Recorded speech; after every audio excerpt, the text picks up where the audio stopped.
This one, you see, I'm sorry, it's a little dusty. I'm in Africa.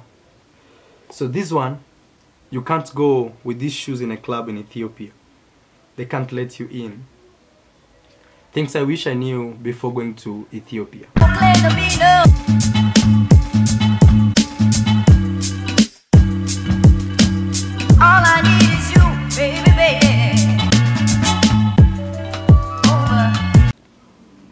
What's up guys, my name is Marwa and it's your first time to this YouTube channel. Kindly subscribe, man. I want to say thank you for everybody who has been supporting me all through this journey since day one up to today. The new subscribers, the new viewers, the new everything, man. Like, I want to say thank you so much to you guys.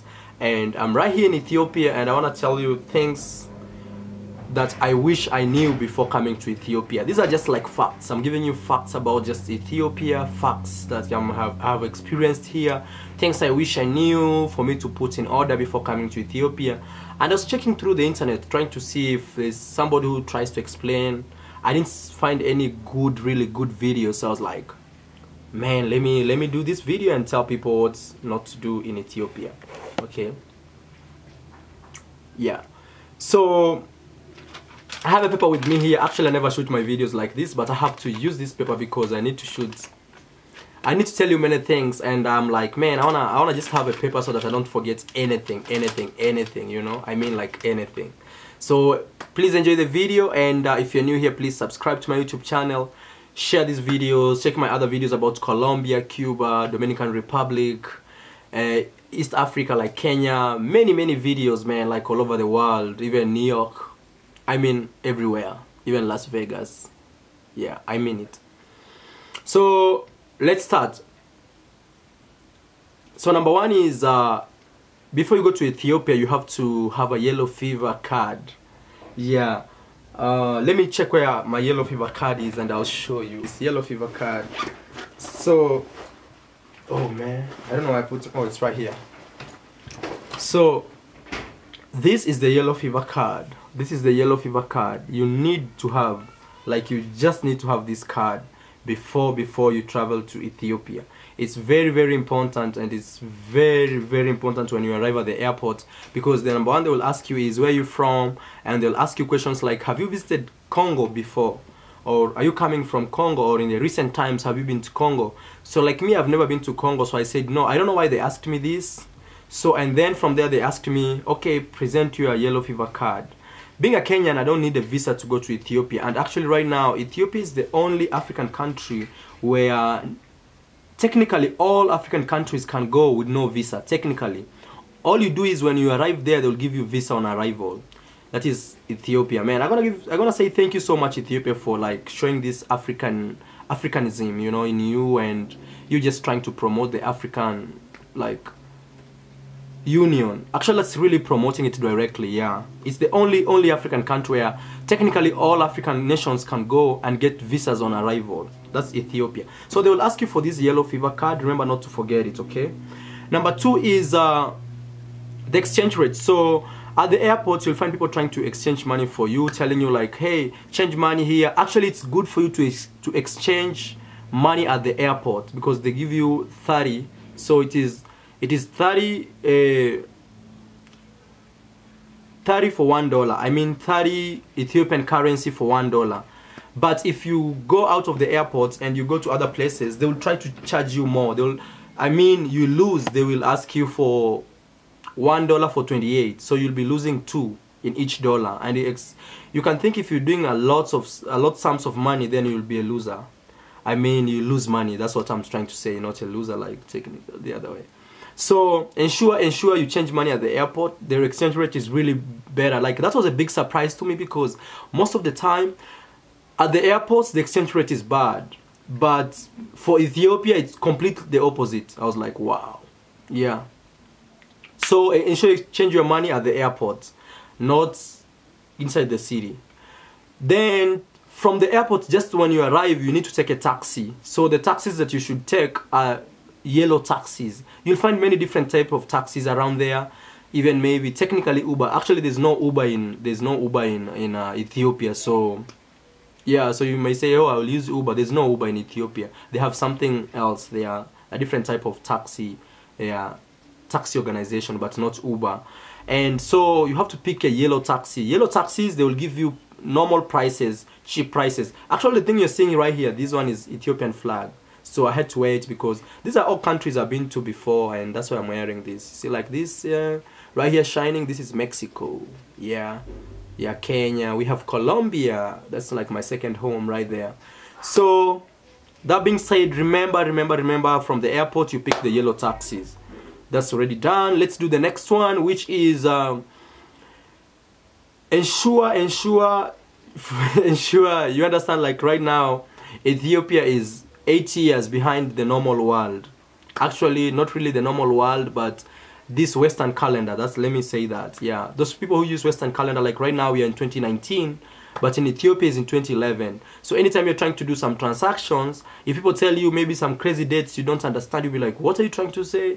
Just try to know, like, it is 2011 in Ethiopia right now, and the other world is 2019. So there is a difference between the years. In Ethiopia they use this Gregorian calendar, the original calendar, I mean. That's like the real time.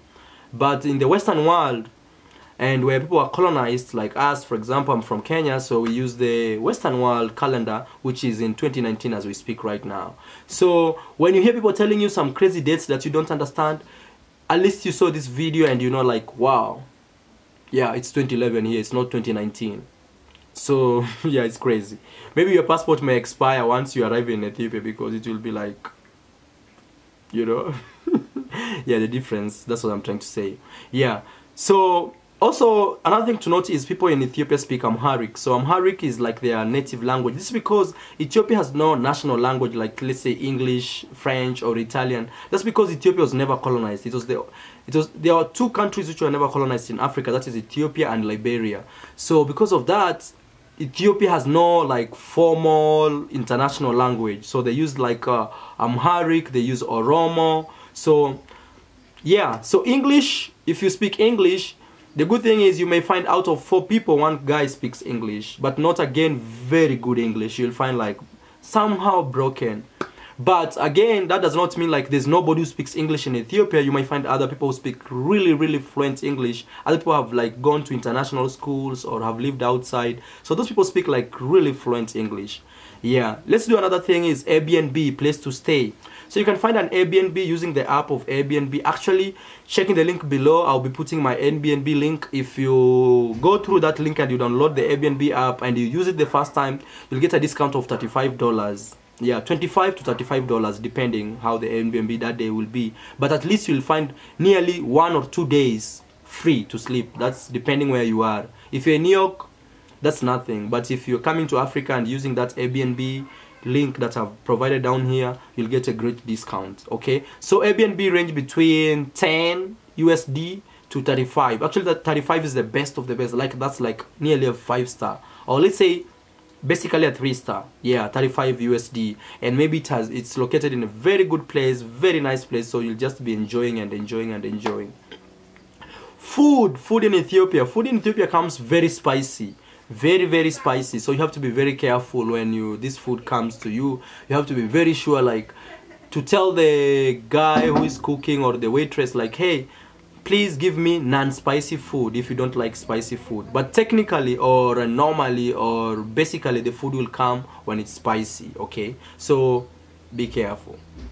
And let's talk about like sports shoes. Oh, I forgot my sports shoes outside. I wish I showed you this, and maybe it will be in my introduction. Yeah, at the introduction of this video. So sports shoes, they are not allowed in Ethiopia. I mean, I'll show you these sports shoes, but maybe at the introduction, that's what will start this video. So I went to a club, like the best clubs there in Ethiopia. I mean, like top notch, but not really like top notch. Let's say out of 10 in Ethiopia, it's rated like number 8 out of 10 or 9 out of 10. So good clubs. I mean, 2 of them, and they said no, I couldn't enter the club because of my shoes. So Ethiopia, they're very sensitive in what you wear, especially if you're going to these big events. Like me, I had sneakers. I don't know if they're sneakers. Yeah, sneakers, and they said no. So anytime you're going to America, especially if not to America, to Ethiopia, especially if you're an American, you know, we people who have stayed in the US most of the time try to use sports shoes in everything they do, especially if they are traveling. So be one, like in Ethiopia, there are places you may not go because you just have sports shoes. So yeah. So let's talk about Tinder. Tinder in Ethiopia, like Tinder, the application Tinder of dating. I don't know if you guys know Tinder, yeah.